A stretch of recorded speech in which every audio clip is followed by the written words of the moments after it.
رکو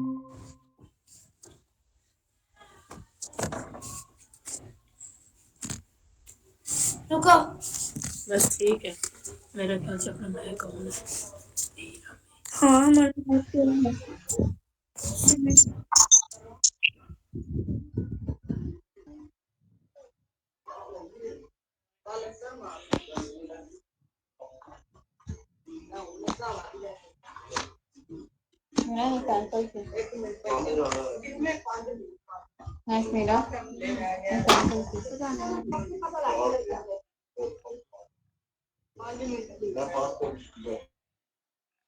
انا انزلناہ فی لیلۃ القدر، انا بے شک ہم نے، انزلناہ اسے اتارا، انا انزلناہ بے شک ہم نے یہ اتارا، فی لیلۃ القدر، لیلۃ القدر میں، یعنی لیلۃ القدر کی جو رات ہے اس رات میں ہم نے اسے اتارا.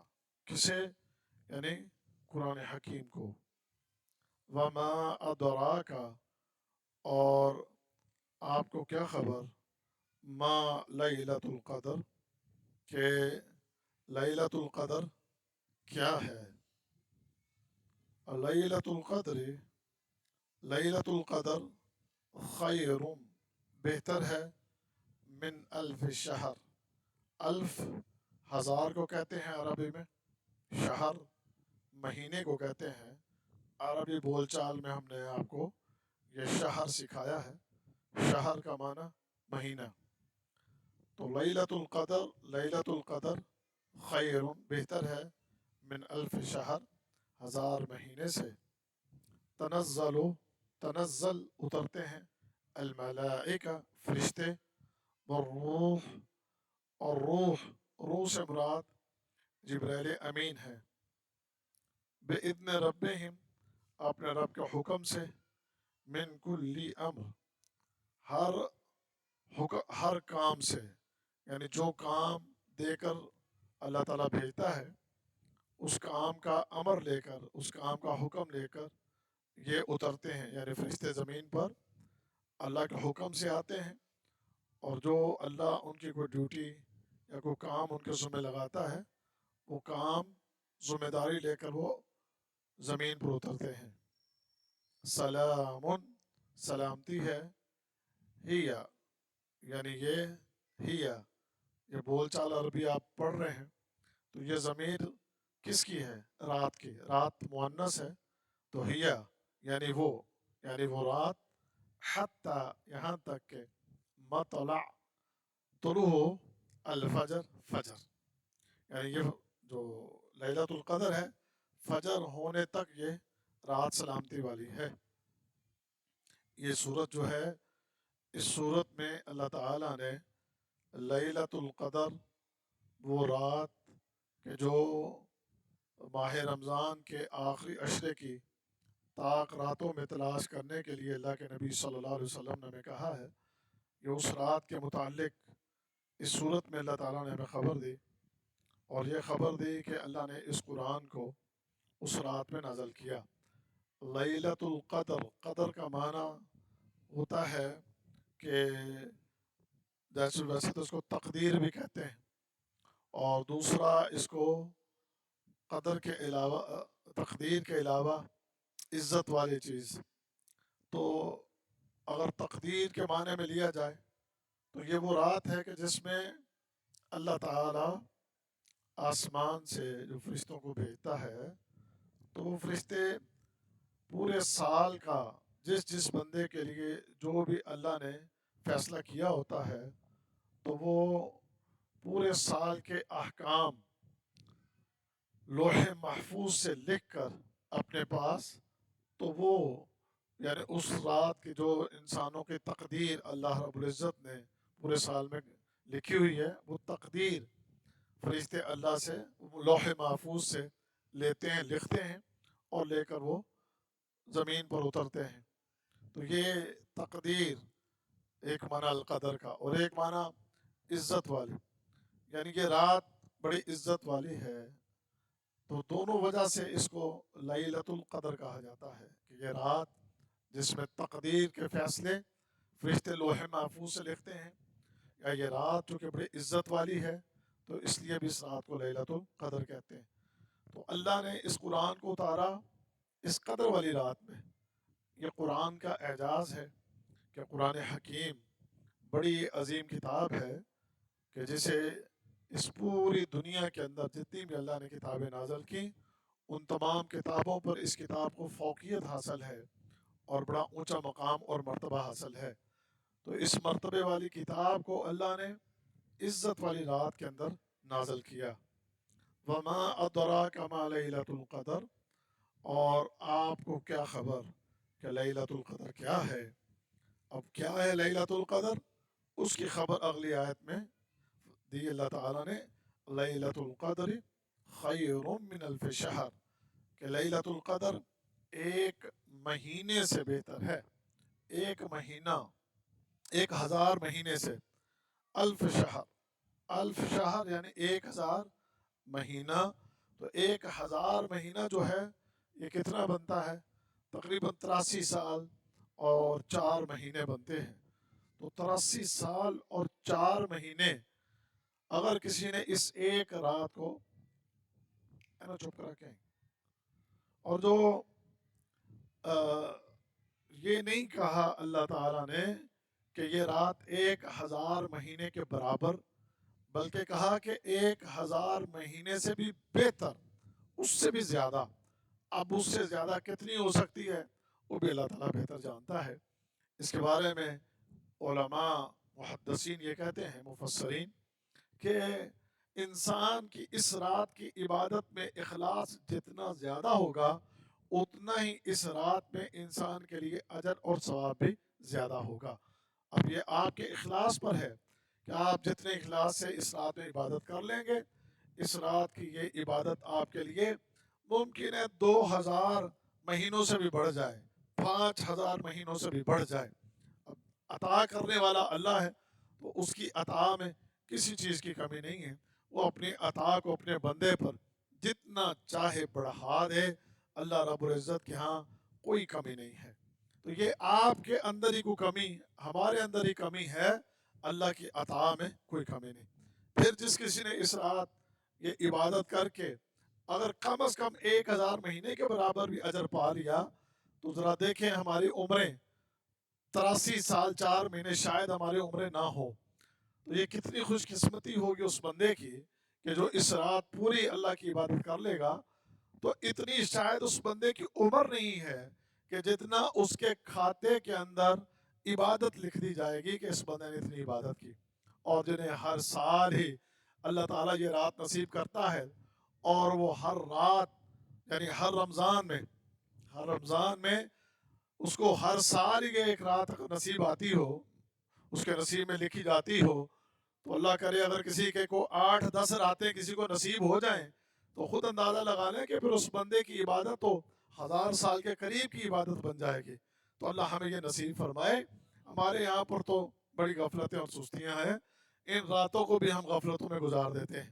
تو جب کبھی رمضان، اللہ کرے آئندہ رمضان ہمیں نصیب ہو، تو رمضان میں آخری عشرہ، جیسے اللہ کے نبی صلی اللہ علیہ وسلم خود بھی اور اپنے اہل خانہ کو بھی آخری عشرے کی تمام راتوں میں آپ خود بھی جاگتے تھے اور اپنے گھر والوں کو بھی جگاتے تھے، تاکہ وہ لیلۃ القدر جو ہے وہ ہمیں نصیب ہو جائے۔ اس کے بارے میں ایک یقینی علم پہلے اللہ کے نبی کو دیا گیا، لیکن اس کے بعد اللہ نے وہ علم اٹھا لیا، اور پھر حکم ہوا کہ آخری عشرے کی طاق راتوں میں اس کو تلاش کیا جائے۔ اب 21، 23، 25، 27، 29 ان میں سے کوئی ایک رات بھی لیلۃ القدر ہو سکتی ہے۔ لوگوں نے 27 کو پکا کر لیا ہوا ہے، لیکن یہ کسی حدیث میں اللہ کے نبی کا یہ فرمان نہیں ہے کہ لیلۃ القدر 27ویں کی رات ہوتی ہے۔ تو لیلۃ القدر آخری عشرے کی طاق راتوں میں کوئی ایک رات، اور جس کو نصیب ہو گئی اس کے کیا نصیب کے کہنے کہ اس کے لیے اللہ کی رحمتوں کے دروازے کھل گئے۔